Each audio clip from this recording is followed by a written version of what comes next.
이제부터가 이제 피고인들이 어떻게 해야 되느냐라는 겁니다. 확정된 사건이냐 아니냐가 중요한데요. 여기 법률을 보시면 먼저 효력이 상실됐다고 했기 때문에 재판 중에 상실이 되면 재판 중에 적용 법조를 바꾸게 됩니다. 따라서 피고인으로서는 특별한 일을 하지 않아도 검사가 적용 법조를 바꿀 것이고요. 검사가 적용 법조를 바꾸지 않더라도 판사가 적용 법조를 바꾸라고 명할 것입니다. 따라서 현재 확정되지 아니한 상태라면 그냥 쭉 재판을 받으시면 되고요. 만약에 이 사건이 1심, 2심이 아니라 대법원에 가 계신 피고인이 있다.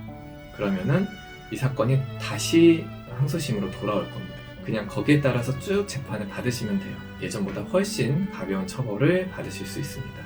위헌재청으로 인해서 재판이 이제 멈춰 있었던 분들 같은 경우에도 여전히 가만히 계시면 이 위헌 결정의 효과를 받아서 재판을 받으실 수가 있습니다. 그러면 이제 문제가 되는 분들은 위헌재청이 안 받아져서 확정되신 분들이 문제가 되는데요. 이 경우에는 어떻게 되냐면 그 재심을 청구해야 됩니다. 재심을 청구하지 않으면 구제를 받을 수가 없습니다. 따라서 아직 그 형을 살고 계신 분 같은 경우에는 재심을 청구하면서 형집행정지를 신청하시는 게 좋습니다. 형집행정지가 무조건 인용되는 것은 아니지만 인용될 가능성이 상당히 있기 때문에 같이 신청하시는 게 좋고요. 청구를 하게 되면은 피고인, 변호인, 검사에게 의견을 묻게 됩니다. 재심 개시 결정을 하기 전에요.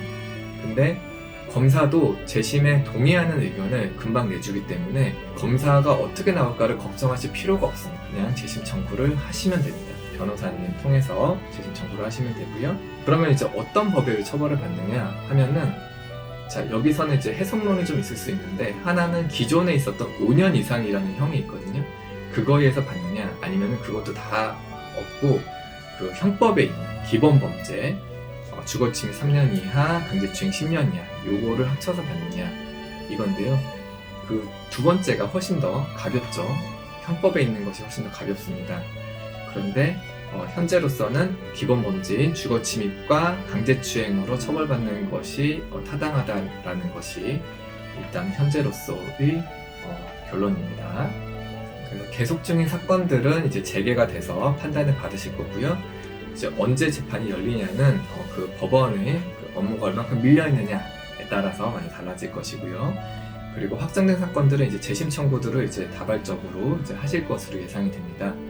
그래서 여러분께서 하실 일은 이제 변호사와 재심 청구를 하셔서 새로운 판단을 받으시는 거고요. 재심 사건은 이미 사실관계는 다 정해져 있고 지금 법률만 바뀐 거지 않습니까? 그렇기 때문에 아주 빨리 진행됩니다. 다만 그 빨리라는 것은 뭐냐면 빨리 신청을 했을 때 얘기인 거고 또한 개시 결정이 있고 나서 기일이 빨리 잡혀야 됩니다. 근데 법원이 바빠서 기일이 늦게 잡히면은 그것 때문에 사건이 늦어지는 거예요. 다만 기일이 잡히기만 하면 거의 한 기일에 종결을 하고 그로부터 3, 4주에 선고가 나기 때문에 기일만 빨리 잡히면 그 이후는 빠릅니다. 그러면 어느 법원에 재심을 청구하느냐인데요.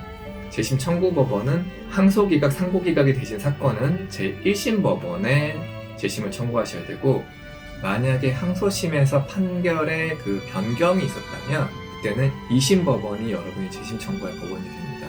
근데 그거는 변호사님께서 알아서 해주실 거니까 여러분께서는 그냥 맡기고 진행하시면 되고요. 그 사이에 여러분에게 유리한 양형 사유가 또 바뀌었을 수 있지 않습니까? 추가된 유리한 양형 사유가 있다면 그것을 변호사님 통해서 좀 더 강조하셔서 좀 더 좋은 양형을 받으실 수 있을 것입니다. 감사합니다.